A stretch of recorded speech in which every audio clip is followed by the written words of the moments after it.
So hello friends, welcome back to your channel class day. आज की इस video में हम करेंगे class 9 Hindi Kritika book chapter 3 रीढ़ की हड्डी चैप्टर के क्वेश्चन आंसर्स। तो चलिए करते हैं फटाफट से स्टार्ट आज का ये वीडियो। तो क्वेश्चन फर्स्ट है, राम स्वरूप और राम गोपाल प्रसाद बात बात पर एक हमारा ज़माना था कहकर अपने समय की तुलना आज के समय से वर्तमान समय से करते हैं। इस प्रकार की तुलना कहाँ तक तर्कसंगत है, यानी कि कहाँ तक इस बात को सही ठहराया जा सकता है तर्क दे देकर, है ना। तो इस तरह की जो तुलना है वो बिल्कुल तर्कसंगत नहीं है, बिल्कुल सही नहीं है, क्योंकि समय के साथ समाज में, जलवायु में, खान पान में, हर एक चीज़ में परिवर्तन होता है और समय के साथ खुद में परिवर्तन लाना, समय के अनुसार अपने आप को ढाल लेना ही एक अच्छी बात है। हर समय परिस्थितियाँ एक जैसी नहीं होती हैं और हर ज़माने की अपनी स्थितियाँ होती हैं, इसीलिए हमें उसका किसी से भी ना कंपैरिजन नहीं करना चाहिए कि हमारे ज़माने में ये होता था, आज ये हो रहा है। तरह तरह की बातें, ज़माना बदलता है तो कुछ कमियों में भी सुधार आते हैं। क्वेश्चन 2 है, रामस्वरूप का अपनी बेटी को उच्च शिक्षा दिलवाना और विवाह के लिए छिपाना, यह विरोधाभास उनकी किस व्यवस्था को उजागर करता है।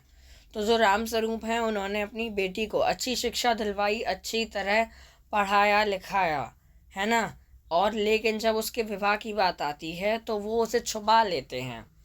तो एक किस टाइप की उनकी व्यवस्था को उजागर करता है। तो एक उच्च शिक्षा दिलवाना अपनी बेटी को, ये एक इस चीज़ से पता चलता है कि वो खुले विचारों वाले आदमी हैं, आधुनिक समाज के हैं, सभ्य नागरिक हैं, है ना। लेकिन जब विवाह की बात आती है तो आज के रूढ़िवादी लोगों के सामने उन्हें झुकना पड़ता है, उनके दबाव में उन्हें झुकना पड़ता है, क्योंकि कुछ लोग ऐसे हैं रूढ़िवादी जो आज भी विश्वास करते हैं कि लड़कियों को ज़्यादा शिक्षा नहीं दिलानी चाहिए, है ना।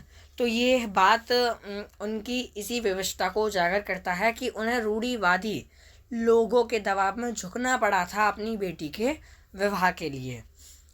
अपनी बेटी का रिश्ता तय करने के लिए रामस्वरूप उमा से जिस प्रकार के व्यवहार की अपेक्षा कर रहे हैं, उचित क्यों नहीं था। तो अपनी बेटी का रिश्ता तय करने के लिए रामस्वरूप जो हैं उमा से जिस प्रकार के व्यवहार की अपेक्षा करते हैं, वह सरासर गलत है।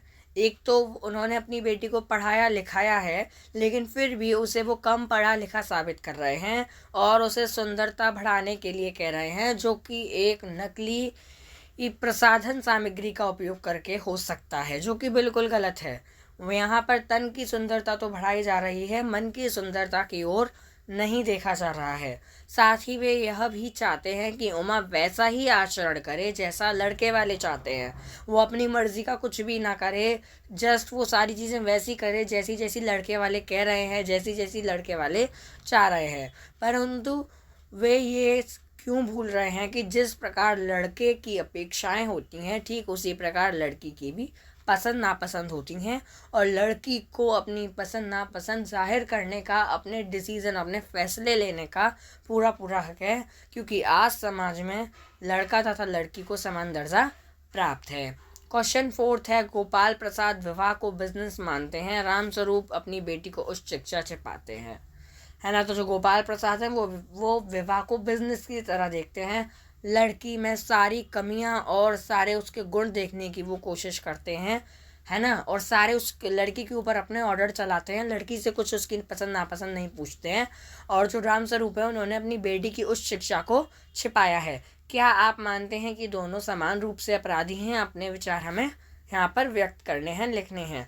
तो गोपाल प्रसाद विवाह जैसे पवित्र बंधन को भी बिजनेस की उसकी मतलब विवाह जैसे पवित्र बंधन को वो बिजनेस में तब्दील कर रहे हैं, उसमें भी वो बिजनेस की खोज कर रहे हैं। वे इस तरह के आचरण से संबंध की मधुरता तथा संबंधों की गरिमा को भी कम कर रहे हैं। रामस्वरूप जो हैं वो आधुनिक सोच रखने वाले व्यक्ति हैं, लेकिन उसके बाद भी उन्होंने यहाँ पर कायरता का परिचय दिया है, क्योंकि उन्होंने अपनी बेटी की उच्च शिक्षा को यहाँ पर छुपाया है और अपनी बेटी के साथ खड़े नहीं हो रहे हैं। ये नहीं बता रहे हैं कि मेरी बेटी के पास अच्छी शिक्षा है, वो पढ़ी लिखी है, अपने पैरों पर खड़ी हो सकती है आराम से, लेकिन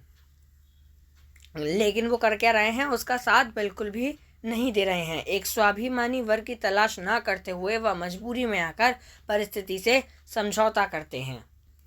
क्वेश्चन 5, आपके लाडले बेटे की रीढ़ की हड्डी भी है या नहीं? उमा के इस कथन के माध्यम से शंकर की किन कमियों की ओर संकेत यहाँ पर किया गया है, तो हमें उसका आंसर लिखना है। तो इसका आंसर है, उमा गोपाल प्रसाद जी के विचारों से पहले ही खिन्न थी, परंतु उनके द्वारा अनगिनत सवालों से उसे क्रोध आ गया। वो उसे गुस्सा आ गया और उसने अपनी चुप्पी तोड़कर सारी बातें उनके सामने कह डाली। शंकर के बारे में उन्होंने कहा कि वो एक चरित्रहीन व्यक्ति है जो हमेशा लड़कियों का पीछा करता है और उनके पीछे हॉस्टल में भी पहुंच जाता है। इसी कारण उसे वहां पर शर्मिंदा भी होना पड़ा था। दूसरी तरफ वो उसकी पीठ की तरफ इशारा करती हैं कि गोपाल प्रसाद से कहती हैं कि उनके लड़के के स्वास्थ्य की ओर संकेत वो करती है कि आपके बेटे की रीढ़ की हड्डी है भी या नहीं, क्योंकि वो इतना ज़्यादा झुककर बैठ रहा था, सीधा वो बैठ नहीं पाता था और पूरी तरह बीमार सा लगता था। शंकर अपने पिता पर पूरी तरह आश्रित था, उसका अपना कोई खुद का वर्चस्व था ही नहीं, है ना। उसकी रीढ़ की हड्डी नहीं है अर्थात उसकी अपनी कोई मर्जी नहीं है। वहाँ पर भी वो गोपाल प्रसाद ही जो होते हैं वही उमा से सारे सवाल जवाब करते हैं। शंकर से भी वो कुछ नहीं कहते हैं, शंकर भी कुछ नहीं कहता है। तो इसका मतलब यही है कि शंकर अपने पिता के ऊपर आश्रित है, उसकी कोई भी मर्जी वहाँ पर नहीं चलती है।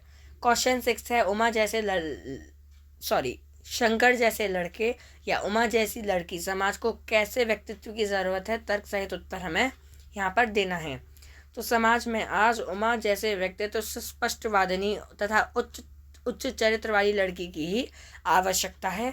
ऐसी लड़कियां ही गोपाल प्रसाद जैसे रूढ़िवादी लोगों को, दोहरी मानसिकता वाले लोगों को, लालची लोगों को सबक सिखा सकती है, उन्हें आज के समाज की असलियत को दिखा सकती हैं। ऐसी लड़कियां ही समाज और देश की प्रगति में कुछ योगदान कर पाएंगी। हमें ऐसे समाज की ज़रूरत है जो आत्मविश्वास से भरा हुआ हो और निडर हो।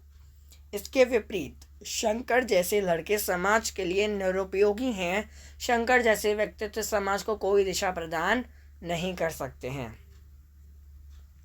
क्वेश्चन 7, रीढ़ की हड्डी शीर्षक की हमें स्पष्टता सार्थकता को स्पष्ट करना है। तो इसका आंसर है ये रहा कि यह शीर्षक एकांकी की भावना को व्यक्त करने के लिए बिल्कुल सही है। इस शीर्षक में समाज की सड़ी गली मानसिकता को व्यक्त किया गया है और उस पर प्रहार भी किया गया है। जिस प्रकार से रीढ़ की हड्डी शरीर का एक मुख्य हिस्सा होती है, इसकी वजह से ही हम सीधे चल पाते हैं, खड़े हो पाते हैं, बैठ पाते हैं, हमारे लिए बहुत ज़्यादा इम्पॉर्टेंट है। उसमें लचीलापन होता है तो वो हमारे शरीर को मुड़ने में, बैठने में,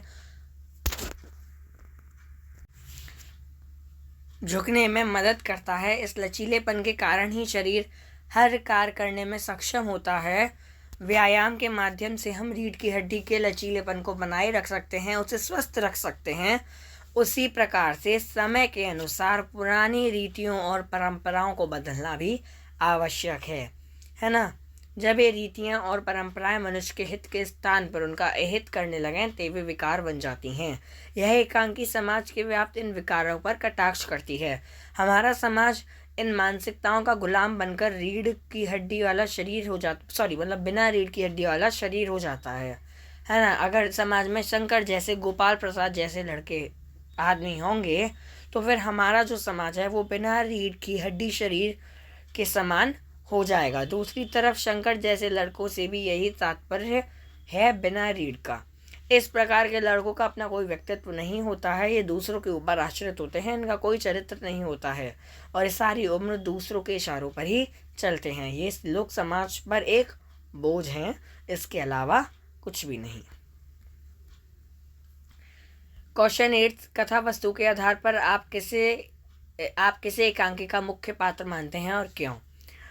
तो देखा जाए तो इस एकांकी में जो मुख्य पात्र है वो उमा ही है, क्योंकि कहानी इसी के इर्द गिर्द घूमती है। ये कह सकते हैं कि उमा का जो पार्ट है वो लास्ट में आता है ना। इस एकांकी में थोड़े समय के लिए है, लेकिन जो पूरा लेसन है वो उमा ही देती है और बिना इस लेसन के इस चैप्टर को हम पूरा भी नहीं कर सकते हैं। सभी लोग जो हैं उनके इसके विचारों से बहुत ज़्यादा प्रभावित हुए हैं वह हमें बहुत कुछ सोचने के लिए मजबूर करते हैं। उसकी उपस्थिति नारी समाज के लिए एक नई सोच और दिशा प्रदान करती है। समाज की मानसिकता पर व्यंग करने का जो प्रयास लेखक ने किया है, यह उसी का माध्यम उमा है।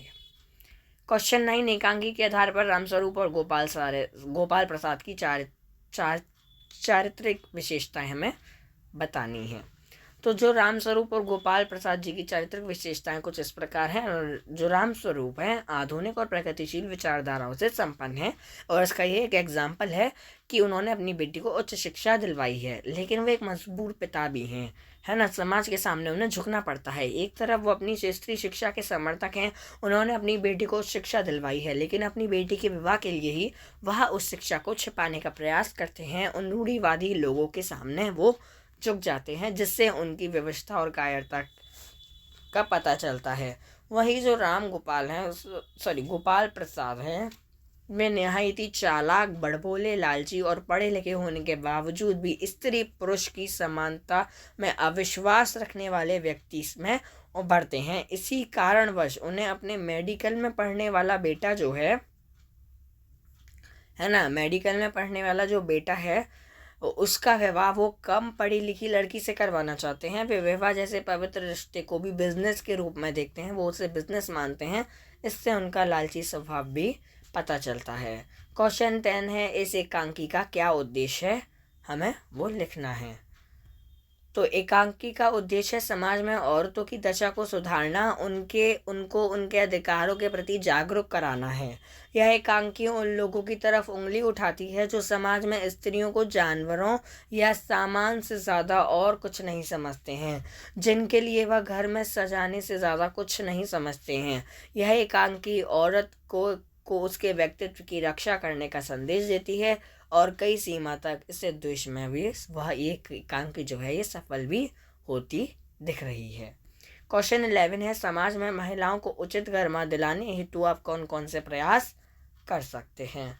तो इसका आंसर है, उनकी शिक्षा के हेतु कार्य कर सकते हैं, ताकि समाज में वह सर उठाकर अपना जीवन व्यतीत कर सकें। उन्हें उचित सम्मान दिला सकते हैं, है ना। अपने समय की महान विदुषी स्त्रियों का उदाहरण देकर समाज में प्रस्तुत कर सकते हैं, है ना।